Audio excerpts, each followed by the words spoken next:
Welcome to Lutterworth, the workplace of John Wycliffe and the place where he did his most significant work. John Wycliffe has often been referred to as the morning star of the Reformation. The morning star is a term coined to describe either a planet or a star that appears shining brightly in the sky just before sunrise.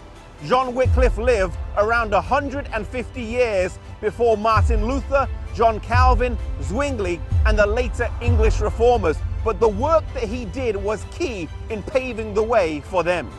He was a reformer before the term became popular, standing alone as a voice of change in his generation and in calling people back to the Bible.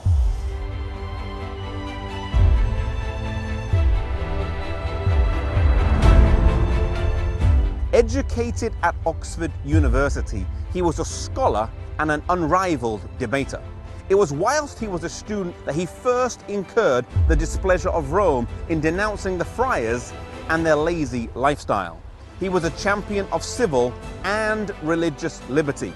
And John Wycliffe was the first in his era who coined the term Antichrist in reference to Rome. The Archbishop of Canterbury received from Rome a papal bull to investigate the writings of John Wycliffe. But due to his standing at Oxford University and the goodwill he had amongst the people, this was never followed through. Perhaps a key event that helped John Wycliffe was the papal schism of 1378, where there were two popes that each claimed to be the right pope.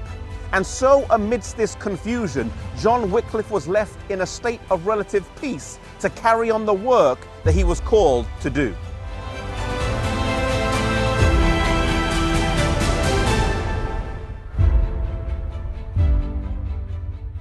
John Wycliffe was a great believer in the ministry of preaching.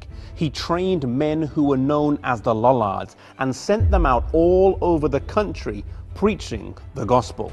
But his greatest achievement was the translation of the Bible. Today we might not grasp the gravity of this, but back then to read the Bible in the language of the people as opposed to the Latin was seen as heresy, something that was forbidden and viewed as dangerous. A church leader in Wycliffe's day, commenting on his translation, said these words, "And so the gospel pearl is thrown before swine and trodden underfoot, and that which used to be so dear to both clergy and laity has become a joke, and this precious gem of the clergy has been turned into the sport of the laity." Wycliffe, though, declared plainly, Christ and his apostles taught the people in the language best known to them.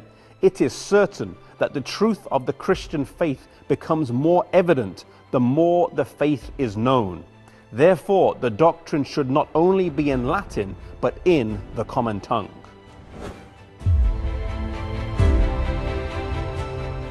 John Wycliffe completed the first translation of the Bible into the English language from the Latin Vulgate.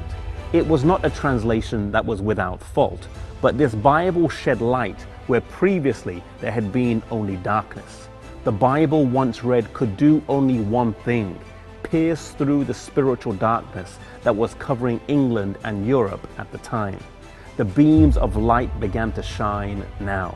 The revolution that would be the Reformation would become unstoppable. Today we have the Bible easily accessible. And today I want to challenge you to commit to read God's Word every day, to spend time in His Word, because as the psalmist says, the entrance of thy words gives light.